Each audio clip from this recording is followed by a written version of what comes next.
In this self-nip bobbly da baba dee ba doo doo.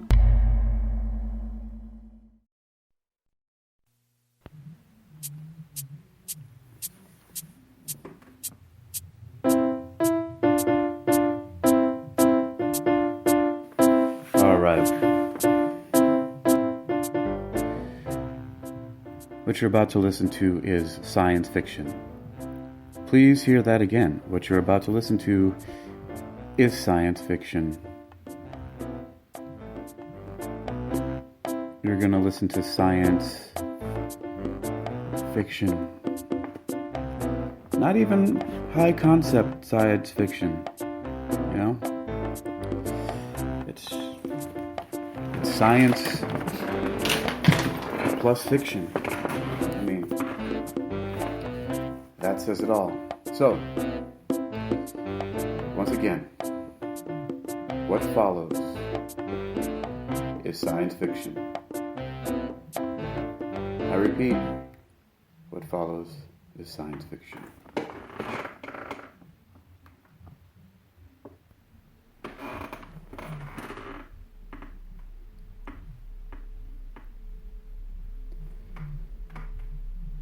HypnoKinesis,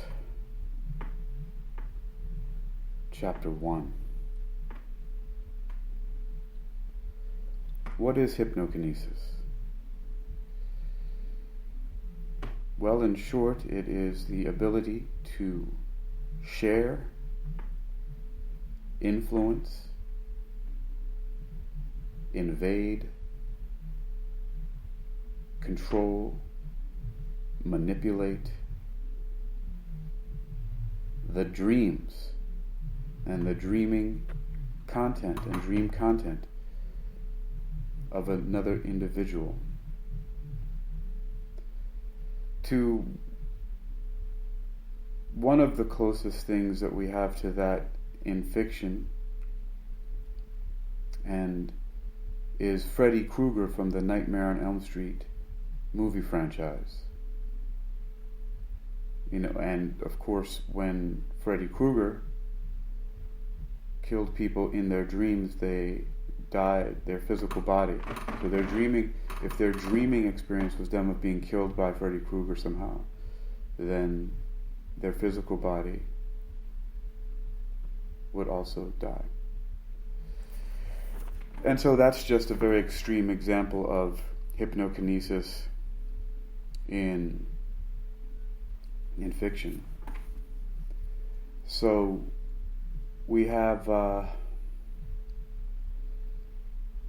very specific technique with which to practice hypnokinesis, and this is very uncreatively named the Dream Demon program. And the Dream Demon program consists of some very specific yet simple techniques that enable the volunteers, because see, you have to volunteer for the Dream Demon program.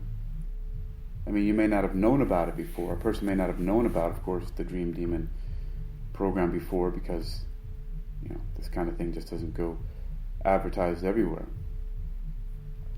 But people who are offered, who are given the opportunity, you know, if you don't know about something, how can you volunteer for it, right? So people are presented with the option of being a dream demon, and there are people who would like to willingly use these skills to terrorize other people. And this is a psychological terror for the most part. Some people choose not to really live up to the Dream Demon program, or at least its intention. It's villainy, but it's the development of the ultimate in psychological warfare. But it goes even further than that. So But backing it up just a little bit, there are very, very specific techniques to be able to do this. And these are what the Dream Demon program is teaching, and at the same time deploying upon various targets. And the targets are not arbitrarily picked. They are very specific targets that are familiar to the volunteers. People have all kinds of grudges and all kinds of things, and what better pool to test it out on than people, so for as an example, some of the volunteers have reported the same thing that the original UniquilibriuM Labs reported. And UniquilibriuM Labs was testing out this DemiPhase audio production and audio composition process, and it's supposed to assist with getting into the right type of brainwave patterns in order to more effectively, more efficiently, and more quickly for volunteers to become proficient at using Hypno-Kinesis. And so now, one thing that was reported by UniquilibriuM Labs is that people who were volunteering for the program within UniquilibriuM Labs, the scientists themselves, were reporting back and showing, documented evidence of like screenshots and forwards and things like that from people who had contacted them either through social media and or email, telling them that they've been having these intense dreams about the volunteer. And some people were calling because they were concerned for the volunteer, saying maybe I'm having this dream because that person is in trouble. And some of them were just terrified and wanted to know, they just were reminded of this person in an intense way and contacted them to find out, what was going on. Or even if they had that kind of communication, they would call them on the phone or visit them somewhere to tell them about it. So many different results that were originally found and documented in UniquilibriuM Labs was also starting to be repeated through this Dream Demon program. And so now there are several things that were developed in order to assist in building these skills and abilities or nurturing these skills and abilities. And one of them is called the Superhuman Practice meditation. And the Superhuman Practice meditation also is not very creatively labeled. And this translates directly into the abilities of the hypnokinetic volunteer. It's developing, and so this is one of the ways. So the stages are, first of all, practicing and becoming really experienced and successful using the superhuman practice meditation. And there are different, various levels within that. And, this is just a consistent practice. People can move on whenever they wish. But then this is what that superhuman practice meditation translates automatically into for many of the volunteers is lucid dreaming, because they start practicing these things, the superhuman meditations, and it starts to very quickly awaken them to the possibilities in the dream world. So not only do these volunteers who are using the superhuman practice meditation, not only are they becoming aware that they're dreaming, so they begin lucid dreaming, but then they begin super lucid dreaming in that they can control the contents and many other factors of their own dreams.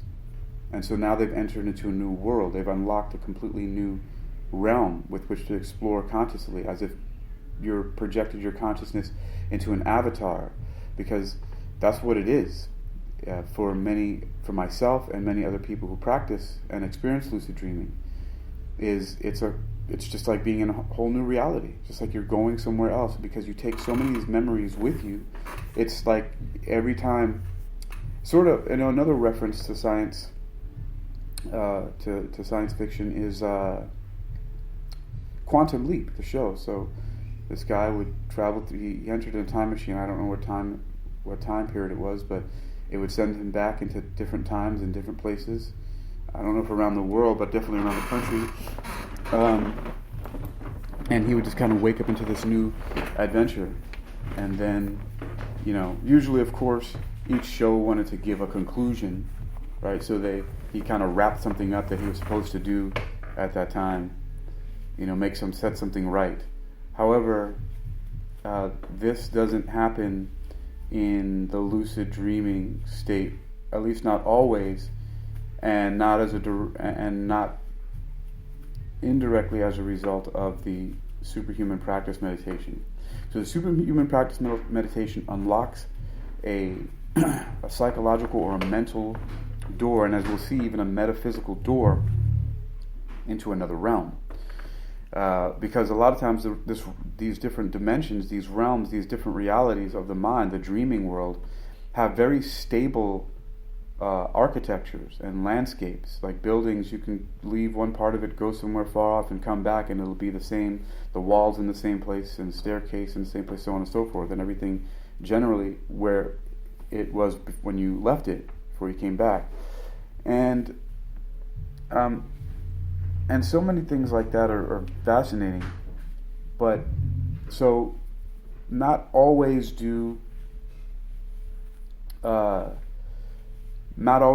environments have to be stable like that, but it's just a phenomenon that happens. But definitely one of the things that happens as a result of the superhuman practice meditation is that you, many times, instead of only just lucid dreaming, whereas you're a dream and you're like an active observer, you surpass into super lucid dream, which is not just a passive observer, not even just an active observer, but an active participant and an active creator.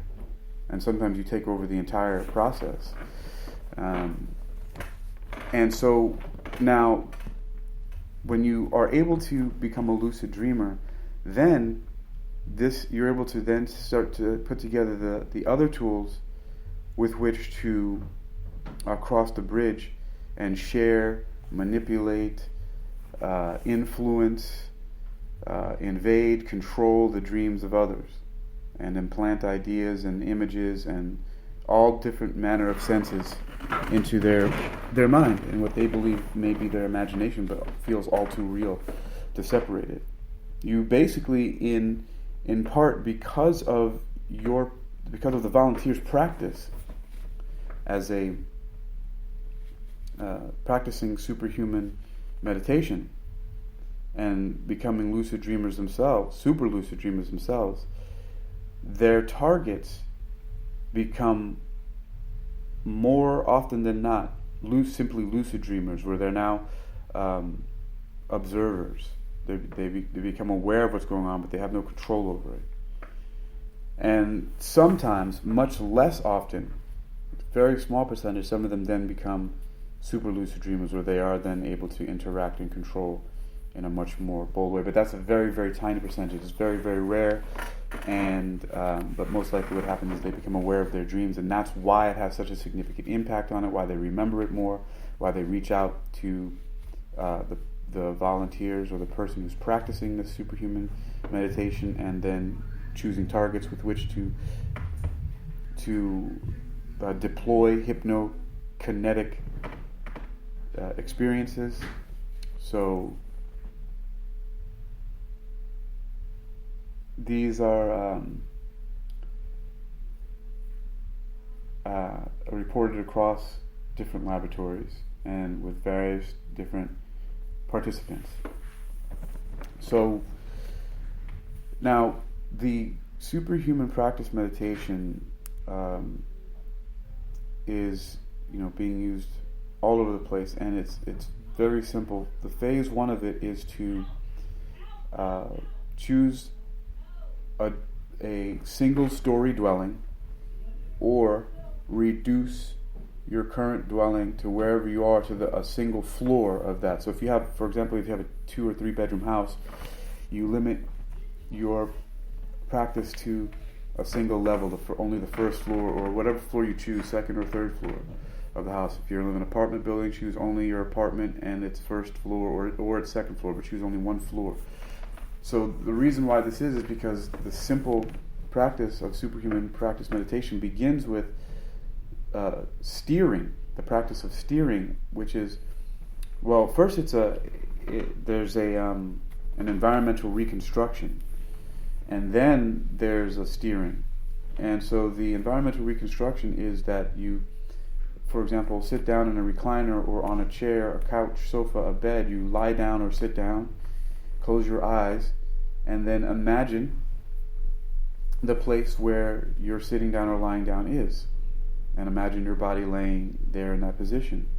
Then you proceed to imagine yourself getting up and then going through the whole single floor of this dwelling that you're in, and then coming back to your body. So it's like making a big circuit, like you go all the way around 360 the whole place, or however you need to get through the first floor. And sometimes you may have to, in your imagination, create a door, an opening that's not there in the physical structure, or you're able to pass through the walls like a ghost. Okay, so and right there, that's worth mentioning some higher level hypnokinesis practices in the superhuman practice meditation, but that will come shortly, but they're worth mentioning right now. So the first practice is you will go through and avoid going to the same place twice if you can. So as if you were to go in a circle, but you navigate yourself through every room in the single floor, the single story of whatever dwelling you've chosen, and then at the end you find yourself seeing yourself again lying down, and then you lie back down in your body, and that's when you open your eyes. So again, it very simply begins with you sitting down somewhere or lying down somewhere in a place that's familiar to you, and imagine yourself moving through this area, and looking at every room and everything in there, and then coming back to where you have sat or where you've laying your body down. You go back to that, and then imagine yourself laying down in your body and then opening your eyes.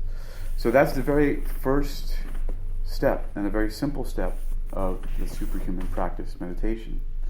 Now, as you continue to move up the levels, you start doing things like I mentioned before, which are either imagining doors that were not, or openings that were not there before, or imagine you're able to go through the solid walls, right? So you're recreating this three-dimensional first one floor, single floor structure, right? And now you're creating doorways or openings that weren't there before, and or going through solid objects. And so that right there is one way to do the superhuman practice. You could just go through the whole place. Imagine what it would be like to go through all the walls, and that's how you move from room to room, and until you finally make a full circle and come back to where you're sitting down or lying down and entering back into your conscious back into your body. So that's as simple as that first part is. And then you start adding on more powers, or start becoming more aware of them, that you're not walking through the structure, but you're floating or hovering or levitating, flying through the structure. Maybe you don't see your feet at all, or maybe you see them crossed in front of you like in lotus position, but you just move through your dwelling. You're flying through there like Superman with your arms, one or two of them both outstretched in front of you, And then you begin to add more and more things. You can add manifestations, so you can, for example, look into your hands in the mind's eye and imagine some object forming there, maybe a marble or a sphere like a crystal ball or even a bowling ball or something forming in your hand that wasn't there before, and you can look at it and change the color of it and the size of it, and then you can make it disappear. So that's, manifestation, demanifestation, or materialization and dematerialization. And you can change all different kinds of things of it. Change the color, you can change the transparency, so that at one point it looks like for example, some solid, maybe a bowling ball, and then you make it more transparent and it looks more like a giant soap bubble. So you can play with that, and then you can imagine with those objects you can add on, so that materialization or dematerialization, if you materialize something, you can imagine now adding telekinesis. So having that object float through the air and go to a location that you want it to, like from your hand after you've manifested it, to then going to sit down on a coffee table in the living room, or wherever, or on the floor in the corner by a door, wherever this single story, one floor structure that you're dwelling around in, right? So now you've added that. You've got materialization and dematerialization. You've got telekinesis, right?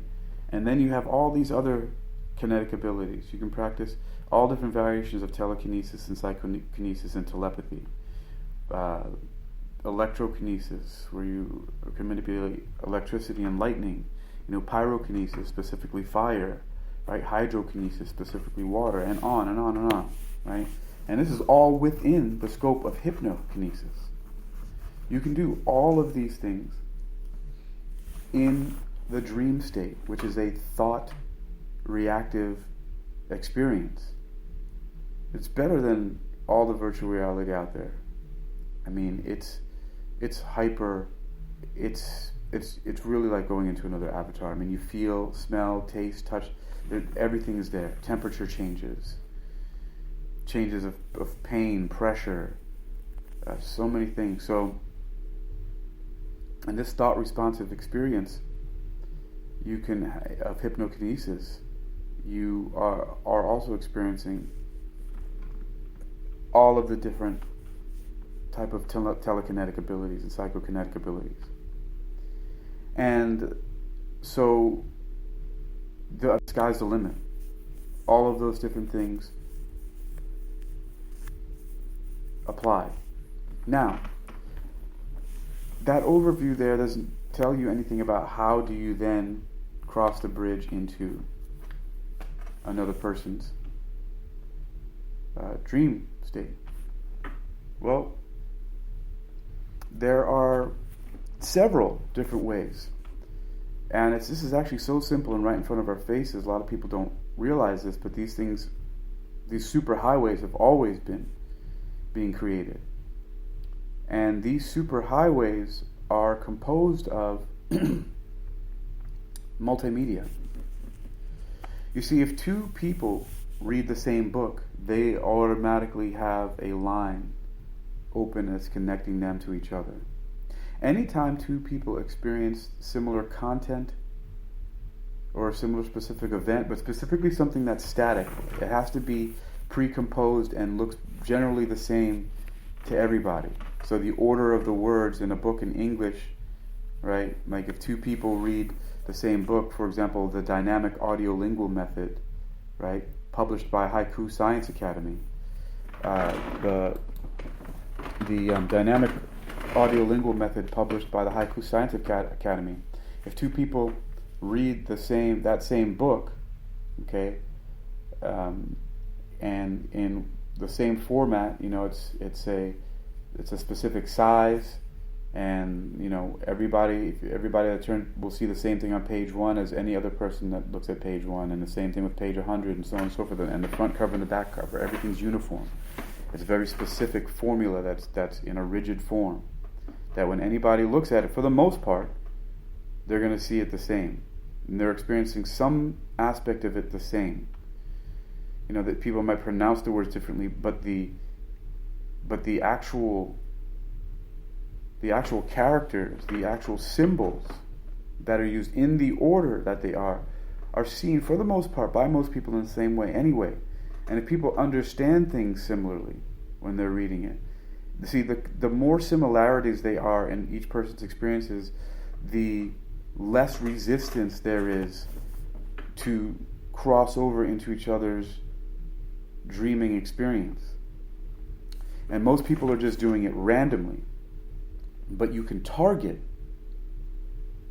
another person's dreams when you know for sure something that they've experienced.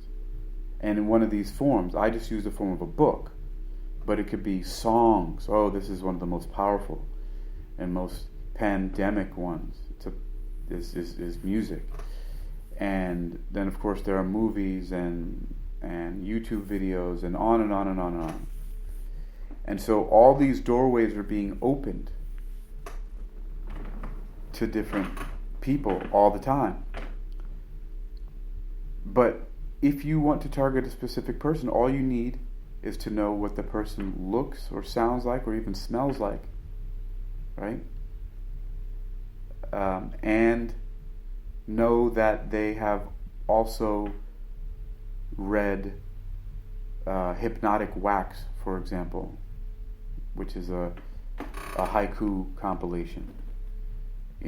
So if somebody looks at, Hypnotic Wax, I forget who the publisher is. Hypnotic Wax. Well, it was published by Mordecai. There's a whole Mordeki haikus. There's like a whole thing. And they're connected actually to the Haiku Science Academy that published the dynamic audiolingual method. But anyway, and also these are two specific books that have been used in control situations. But anyway, when you know what a target has experienced, for example, if they've read that book, and then what you do is you read the same book. Or if you know they've seen a movie or they've heard a song. So you have to, first of all, get some senses or a combination of senses of what the person looks, sounds, and smells like, for example. If you get all three of those, you're awesome, right? Even what a person feels like or tastes like. If you, any experience that you can have of what that person was, because everybody has different levels of relationship with people, and also different volunteers will be using this Dream Demon program on different people who they've had various types of relationships with. And so the more things that you can bring into that you've had experience with that person, and also, so what makes them up, how they look, sound, smell, feel, and taste like to you, as many of those factors as you can bring together, as well as a song that they've listened to, a movie that they've watched, and or a book that they've read. Okay? And when you focus on one of these same pieces of media that they've consumed, and you focus on the idea of this person as well, now you start to open up a bridge into their dream world. But then there comes the next stage of dream incubation, which is then you have to start to plan ahead how you're going to start to interact with them in the dream world. What are you going to do? How are you going to let them know?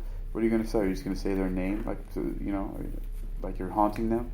You're watching over them while they sleep, or something creepy like that? Something really sinister.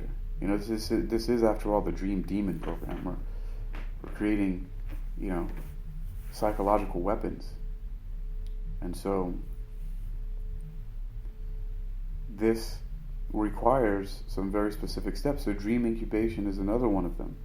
And so this dream incubation consists of simply practicing these things in combination. So you could, for example, practice yourself going through a dwelling, and maybe at the end of the dwelling you see the idea, or you perceive the idea of this person in all the different forms of senses that you have of them compiled, as well as something that you're on the same page with them as, for example, a book that you've both read, a song you've both heard, or some other moving picture media that you've, any type of motion picture that you've both experienced. And you focus on at least one of those. It should be one, really, like just the book and that person, and you're going through lines of what that book is like, as well as planning and what you're going to be doing, how you're going to be interacting with that person. Are you going to get into a fight with them? Are you going to throw them around? Are you going to make horrific demonic sounds? Are you going to make yourself look like a monster? Or are you going to present to them their biggest fear, or phobia that they have? Are you going to change the temperature? Are you going to send them a message, like tell them how you feel about something and send your anger to them? There's so many things that you can do now, and it has to be very specific. And so you start thinking about those things, and you think about it repeatedly. You keep thinking about it as you also imagine all the different aspects of that person and the thing you have in common. Now, going back to UniquilibriuM Labs and the DemiPhase audios they've been creating are three-dimensional soundscapes that incorporate binaural beats, various different types of isochronic tones and different musical notes and patterns and rhythms, all embedded into this audio in order to help the brain to synchronize to the left and the right halves of the brain, to synchronize to predetermined frequencies, brainwave frequencies. And so this also increases your concentration and your ability. It acts like a lens, or like a magnifying glass focusing the light from the sun. Can become very, very powerful and focused. So this practice is repeated, and in a way it's cathartic for the volunteer, the person using this type of hypnokinetic attack. If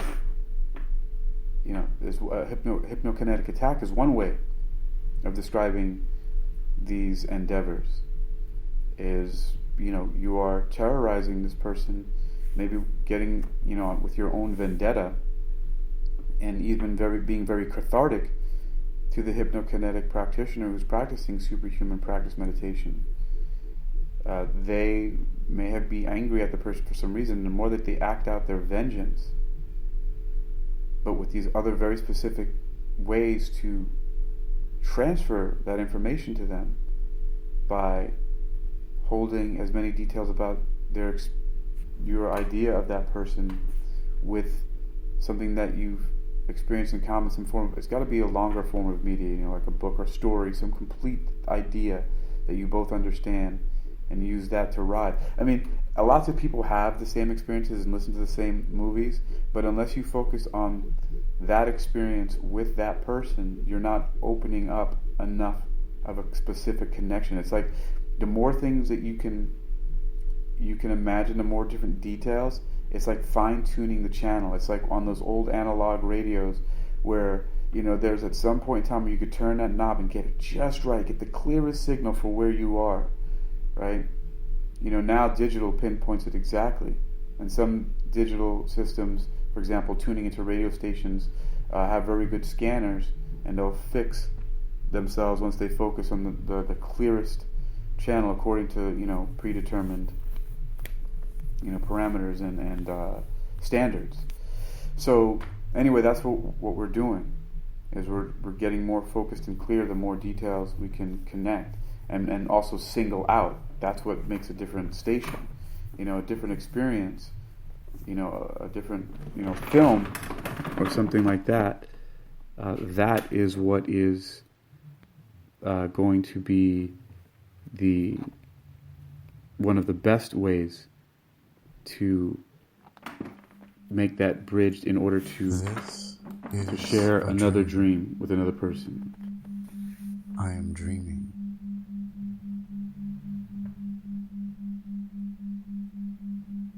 I can lucid dream. I know that I am dreaming. I can control this dream.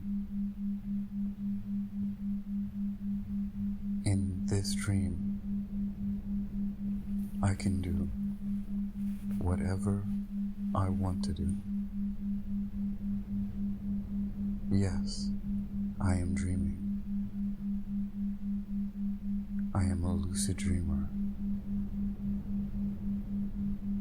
I know that I am dreaming,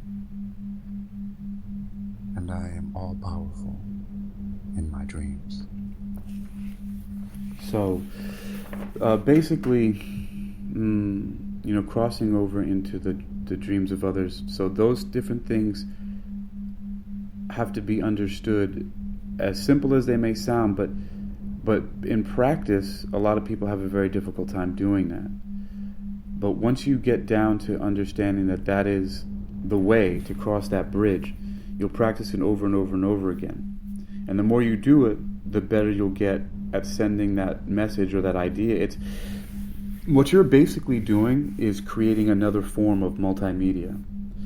You see, the more accurate you become at constructing a scenario, a complete scenario, it's basically like writing a book, or even a short poem, writing a song or an entire album, or creating and producing a movie or an entire series of movies.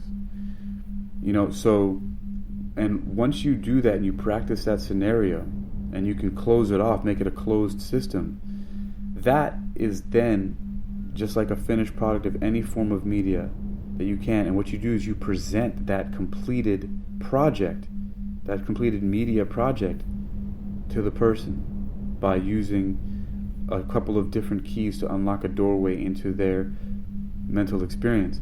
And it also helps too that if you do it at times when you know they're sleeping, or when they're close to sleeping, or places, or at times when they would be sleeping. You don't always know that, and some people do, which is creepy in itself. When you know somebody that you'd like to send a psychic attack of some kind, a hypno-kinetic attack on, it's interesting that a person would.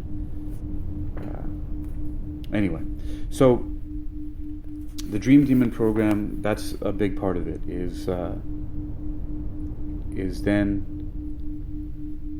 being able to create an entire predetermined scenario that has a beginning and an end, and using that production to then implant into the other person's consciousness.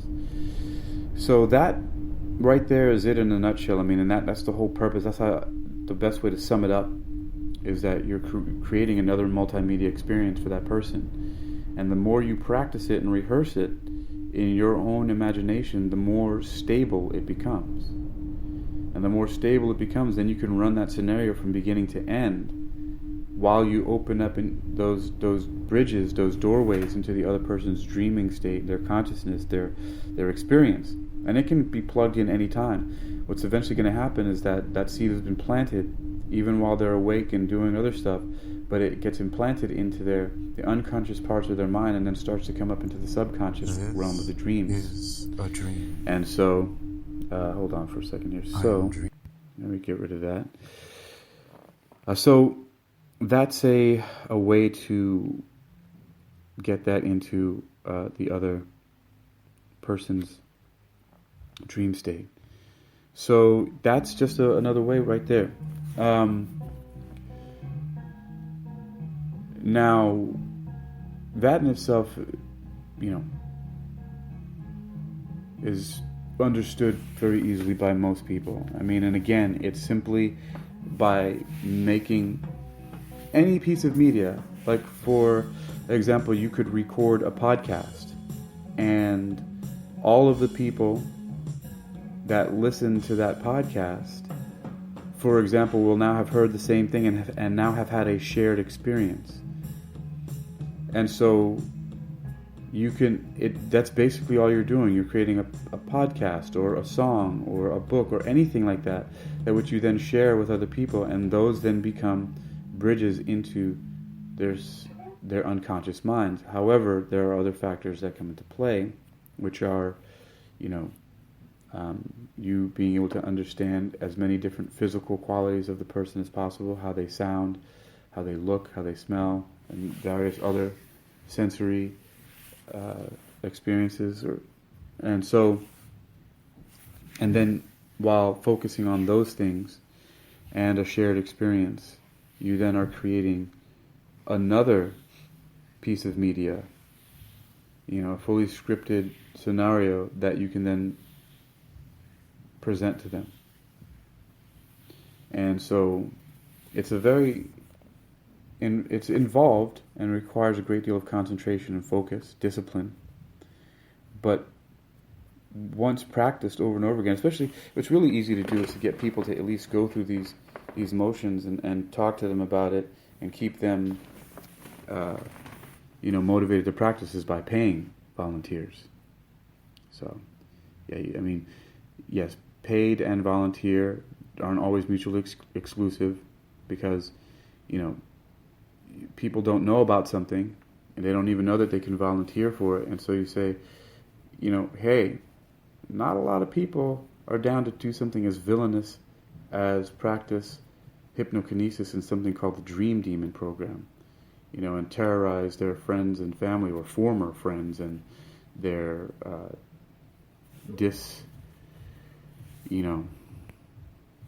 how do you call it? Their estranged family, right? But, those are some of the things that some people choose to do. So, well, now, with that said, there are various other things that can be done, but they are all in the same vein. And this is an open source program. People will find things that they want to add to it. One of the more interesting ways of doing this is, if you know your target, and for example, if you're close to them and you want to do stuff like this, is really sinister. But is like, for example, if you go out to a movie with somebody or a concert with somebody, and now you're a high level, hypnokinetic, because you can operate in these kind of conditions, but while you're both experiencing that thing, that movie, and some of the best experience, some of the best simultaneous experiences are things where a person really has to focus, like a movie or a play, or listening to an album. Like they just want to do for example, like an album listening or whatever, or a concert, a classical concert. But where the person really has to just be focused on that, or even if they're just kind of bored by it, but they're still in the room experiencing the same sensory impressions for the most part, barring their own particular, sensory debilitations or enhancements. So, but that's how the Dream Demon program operates. And now, another thing to practice, some of the more highly advanced Dream Demon program practices are influencing random number generators while awake. And so this is a little bit of a crossover between telekinesis and telepathy. Whereas telekinesis would simply be the moving around of unintelligent objects, such as photons and electrons, for example, in an electrical system, to steer the outcome that you want, like having the random number generator act like a digital coin toss, or a binary coin toss, where it either gives you can manipulate or steer the system to produce more ones or more zeros, for example. Or you can do one that says heads and tails written out. But the ones and zeros, the binary steering, is pretty clear and keeps it simple. And so this has been demonstrated also by what laboratory did that? I don't know if it was Health Propulsion Laboratories, or maybe it was HypnoAthletics. Yeah, I think HypnoAthletics, Exercising Your Mind, did that in conjunction with practitioners from Dream Action Yoga, which is exposing the conditioned personality. I think they might have used meditators from Dream Action Yoga who practice exposing the conditioned personality. So yeah, HypnoAthletics, exercising your mind, may have worked with them. And they also may have partnered with physio meditation industries. So I know that there are other ones. There's like the Hypnogenomics Institute. So there's so many different ones. But anyway, HypnoAthletics, exercising your mind, and Dream Action Yoga definitely did some experiments influencing random number generators that were programmed to either put out a 1 or a 0 at random. And and they had a very specific program. But anyway, that's something else that will be touched on later, exactly how to do that. But that's an advanced skill. And I mean, it really consists of being able to focus on a particular outcome, one of the binary outcomes, either a 1 or a 0, and then pressing a button or touching the screen, right, for a mobile device, for example, to either produce a 1 or a 0. And so now the whole time you're looking at a numeral 1 or the numeral for 0, you're thinking about it in your head, you're hearing it also in headphones in a loop in your own voice, and you do this by first either landing a heads or tails with a real coin, a physical coin. And so if your physical coin lands on tails, you're going to be focusing on listening to, thinking about, and looking at the numeral 0. And if it lands on heads, then you're going to be thinking about, listening to, looking at the numeral representation of 1. And what has happened in these experiences is that consistently over a 15 by 15 trial grid, so meaning there are 15 trials within 15 different 15 trials and 15 trials within 15 experiments. So there were 15 coin tosses to determine whether you can get more 1s or more 0s within, and that was repeated 15 times. So, and the outcomes have been consistently something like, 9 sigma results, where they've all been so extremely consistent that there is definitely an ability somehow to manipulate and influence and steer microelectronic systems, but that's as far as it goes. As far as being a thought-reactive experience, such as lucid dreams are. And by then, the interesting thing about that is that it's not that the influence doesn't go beyond that. It's just going beyond anything that's detectable in such a way as to measure it exactly, as in, how many 1s and 0s happen in 15 trials in 15 different experiments. So, for example, and that's one lab just doing that. That's HypnoAthletics, exercising your mind, doing that with the practitioners of Dream Action Yoga, exposing the conditioned personality. Doing 15 experiments, meaning they use 15 different meditators, and each one of those meditators did 15 trials of attempting to steer a random number generator to output more 1s or more 0s. And so that became the recipe to pass down to all the other labs, and all of the parameters of how to do that. And so what's been found is that by combining just the superhuman practice meditation and all of the superhuman practice meditation skills, right, which include but are not limited to telekinesis, right, and then also practicing a telekinesis with microcomputing systems, ones and zeros with microprocessor, manipulating photons and electrons, interacting with them.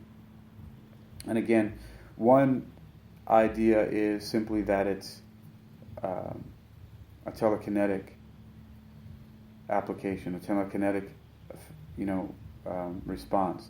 The other one is that it's telepathic, in that these photons and electrons have some intelligence or even consciousness and can be communicated with in a similar way that Aquaman can communicate with fish, right? Or Beastmaster can communicate, from He-Man can communicate with different beasts, right? Or even Beastmaster, right, communicates with his ferrets and other animals, right? So you can in some ways, manipulate, control, steer their behavior of these. And now I'm talking about the electrons and photons, right? So there's that idea. There's the idea that we're simply just moving pieces around like a mason, just laying bricks and constructing something, right? Creating a bridge, or building a structure. There's that idea, and there's the other idea of interacting and communicating with an intelligent being, which are these electrons and photons individually, in order for them to have that crossover telepathic telekinetic effect of steering a random number generator. So now what's been found by combining both the superhuman practice meditation with the influence of the random number generators, what then begins to happen is more of an accuracy in remote viewing and remote influencing. So you then are able to, there's several different levels of, or different types of remote viewing. One of the main ones that were first experimented with was the remote viewing of being able to send consciousness to a distant location and extract information from that distant location as if a person was there but invisible, and looking at certain things like documents or coordinates, or looking at satellites where their locations are in space by scanning space with the consciousness to locate, satellites of another entity, of another nation, right? Sometimes called psychic spying. There is a movie I haven't watched yet that was, I guess, a parody of it, but I'm not sure, with George Clooney, I believe, called The Men Who Stared at Goats, or The Men Who Stare at Goats. Anyway, but this is extended to, remote viewing is extended to, again, in a similar way as you create a motion picture, a song, a book, or a podcast, or some other production, right, that has a beginning through an end, right, and presenting that to a person to influence their dreams. Well, this same thing, it can now be used to construct potential outcomes in the future, and the more complete they are, you can remote view them in a certain place on a timeline by constructing what a timeline, how it's represented to you. And then more often than not, that outcome is presented in the person's three-dimensional, what we call physical reality. Not always exactly, but it's close enough, and the factors are there enough that it shows time and time again that this type of remote influencing now is able to happen. So now you're remote viewing a specific scenario into a future time, and then it influences, for many different reasons, the person's behavior who's doing the remote viewing, but it also works in influencing the universe as a whole to bring more of the situations that create that outcome to bear. So things start to line up, so to speak. But this is from two very specific practices.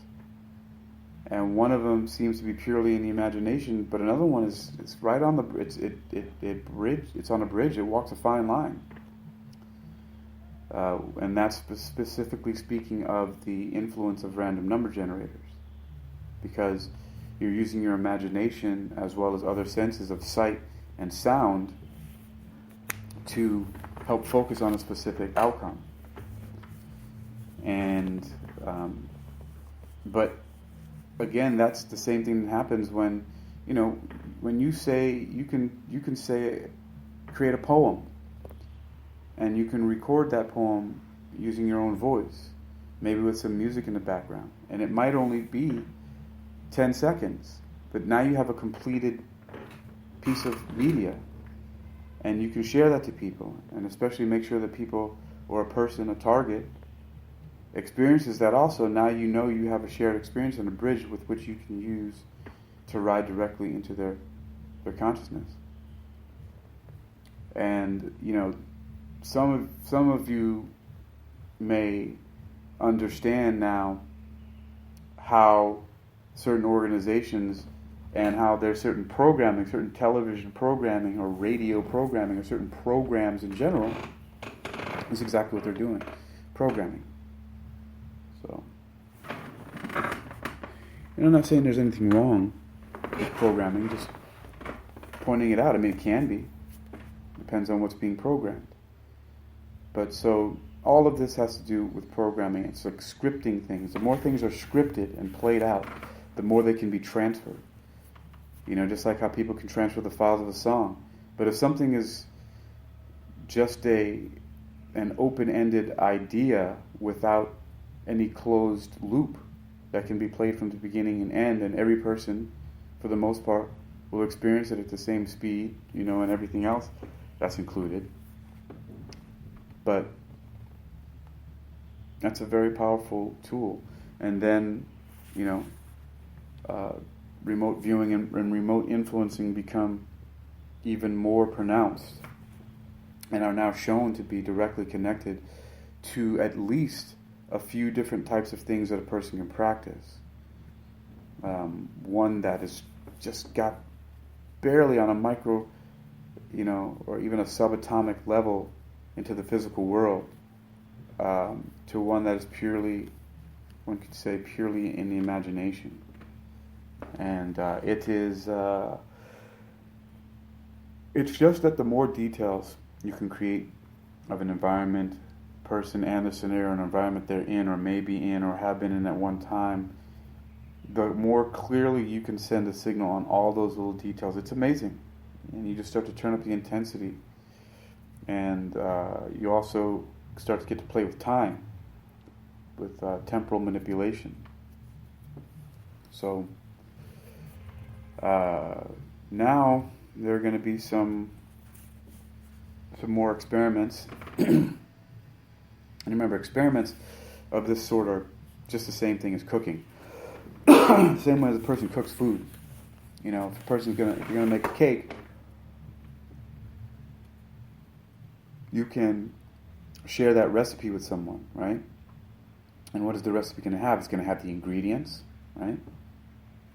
And it's going to then tell you of each of those ingredients what amount to use, right? The quantities. And then it's going to give you what order they should be mixed in, right? They should be blended in, right? And over how much time should be taken before you add them in, if that's a factor. And then when we talk about time, then we have to talk about things like temperature in cooking, right? Which is a different type of intensity, right? So things when you cook it, how long, for how much time, for how many minutes are you going to bake or simmer or cook or boil this combination, right? This compound. How long and at what temperature are you going to expose? So how long are you going to expose this compound to? What temperature? Is it going to be heat? Is it going to be cold? So all of those factors are in the recipe for something. And that's the same thing with scientific experimentation. You document it the exact way that you've done it, to get a specific type of result, and then you share that with another laboratory who then takes that same recipe and attempts to cook the same cake or bake the same cake that you got. It should taste the same, it should be the same color, right? And you go so far as to use the same equipment, get the various elements for this compound from the same manufacturer, or that are made to the same exact specifications, so there's no monopolies there. And then you follow the rest of things. It's time and temperature. Right? So when you follow a recipe, you're bound to get the same results if you follow it accurately, right? Using the same equipment. Even other factors like that can be controlled. The temperature of the ambient temperature of the room, the amount of light that is there, and what kind of bulbs or shades are used to that light. Is the room windowless? Is there any light coming in from window? Like, there's so many different factors that can be controlled to make these experiments and to make these recipes more and more and more exact, right? If you can control the entire ambient environment, and that's what laboratories do, right? Even down to the lighting. Even if it's soundproof, like controlling the amount of sound that gets in. There's so many different factors that can influence an experiment. It's a recipe. And so many of them can be fine-tuned.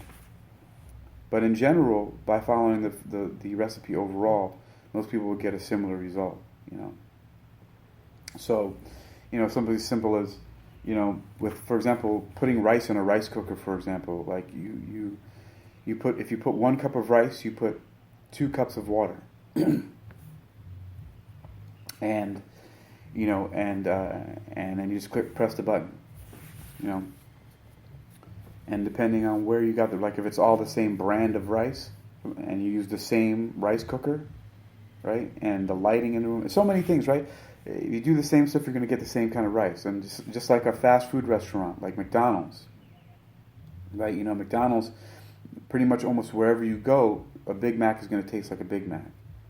And the same thing with so many other brands, right? It's their specific recipe.